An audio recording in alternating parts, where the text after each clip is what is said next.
La sequía también se debe al despilfarro de los últimos años. Este con el tema del agua.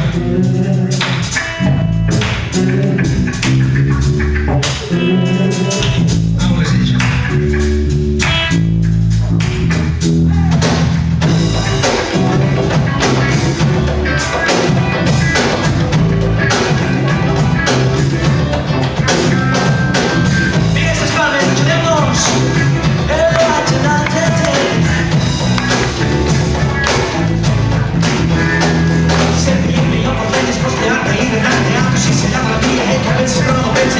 Es la historia de una alta marca.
Gràcies, Llosco.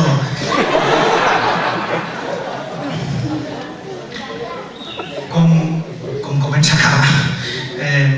Ne voleu alguna altra? Sí. El que passa és que no és pagant, no? Fem una cosa, a veure si els toquem una miqueta la fibreta esta sensible que no tenen i fem sortir algun, el que sigui, per tocar alguna cosa, vale? Demaneu otra en força i si... Vale, va, 1, 2, 3.